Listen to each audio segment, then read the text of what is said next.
TV news में आप सभी का स्वागत है। मैं रिपोर्टर शीतल कामले।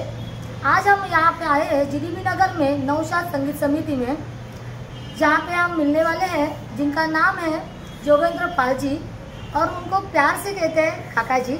आइए हम उनसे मिलते हैं जी।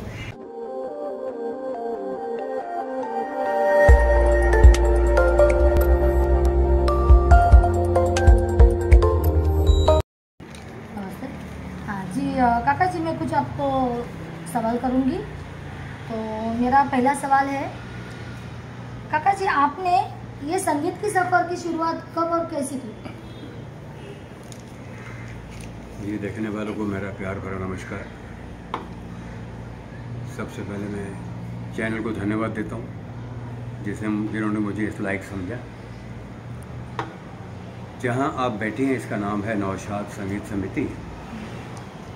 इसकी शुरुआत हुई है 2007 में, क्योंकि 2006 में नौशाद साहब गुजर गए थे।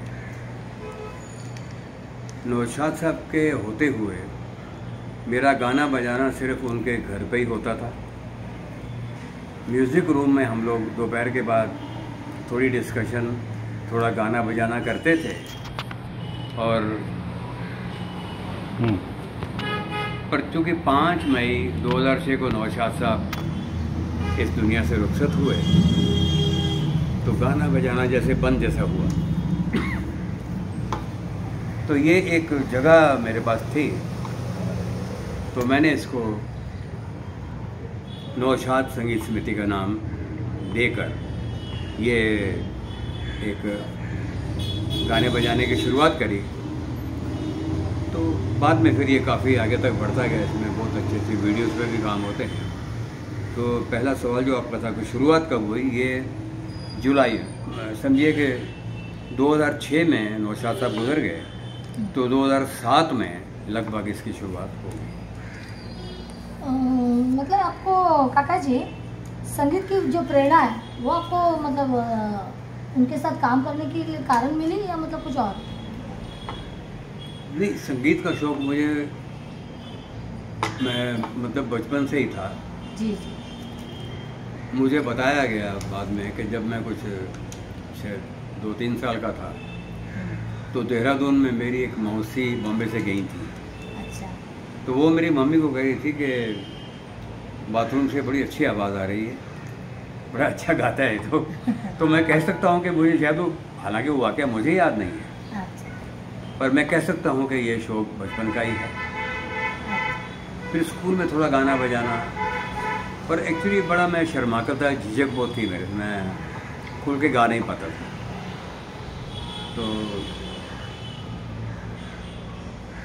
लगभग 92 या 3 में मुझे एक ऐसे शख्स मिले जिन्होंने मुझे,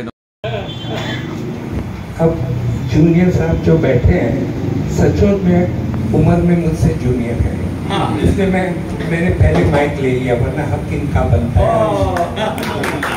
तो सबका फैमिली है दरअसल ये, और वो यूँ है कि कुछ अपने लोगों का काम था, पर जो पराए हैं, जो अपने बन जाते हैं, यकीनन उनका मकाम अलग हो जाता है। काका भैया ने जो अपनेपन की दलीलें दी हैं मुझे आज तक, ये मेरे सगों से ज़्यादा है। ये नहीं कि मैं इनके यहाँ बैठा हूँ तो मैं बोल रहा हूँ, बिल्कुल पॉलिसी नहीं करता हूँ मैं। और मैं जब भी अपने इंटरव्यू की बात करता हूँ या अपने करियर की बात करता हूँ, तो मैंने 2 रुपये से काम शुरू किया था अपने करियर में, फिर 5 रुपये हुए, फिर 7 रुपये हुए, और फिर बाद में एक तरह की कहते ना कहानियाँ बनती गई। अब इतने बड़े बड़े फनकारों का नाम इन्होंने लिया। मजे की बात मैं आपको बताऊं, कितना ज़्यादा खुश नसीब हूँ मैं। लता जी हो, रफ़ी साहब हो, नौशाद चचा हो, दिलीप कुमार साहब हो, संजीव कुमार साहब हो, इन सबको छुआ है मैंने साहब, टच किया मैंने। मेरी फिल्में एक तरफ छोड़ दें आप, मेरे अवार्ड एक तरफ छोड़ दें आप, पर ये जो चीज़ें मुझे हासिल हुई है, ये शायद उनके सगों को भी नहीं हुई होगी। बहुतों के सगे भी उनके नजदीक नहीं गए होंगे। महमूद भाईजान, महमूद साहब जिनका झूठा मैं खाता हूँ, बड़े फख्र से खाता हूँ। महमूद साहब जिन्होंने मुझे इनाम बख्शा, इज्जत बख्शी, शागिर्दी बख्शी। तो कल एक इंटरव्यू चल रहा था मेरा इस बर्थडे के सिलसिले में, तो कोई थे, कोई BBC कुछ बोल रहे थे, हिंदी कोई मीडियम से कुछ थे, बोल रहे थे। तो मैं कहा सर, अगर मेरे साथ जूनियर महमूद आगे लगा नहीं होता तो शायद आपका फोन मुझे नहीं आता। मैं कहा ये जो भी तुर्रा है मेरे उस्ताद का है, अगर मेरे नाम के साथ मेरे उस्ताद का नाम जुड़ा नहीं होता तो शायद 55 साल के बाद कोई बच्चे को कैसे याद करेगा, बताएं। याद करने की वजह महमूद साहब है, और बड़ा नसीब वाला हूँ कि इतने बड़े आदमी के साथ मुझे लोग जोड़ते हैं। लता जी की बात, दीदी ने एक बार मेरे नमस्ते का सलाम का जवाब नहीं दिया। तंजरी में होंगी, फनकार है।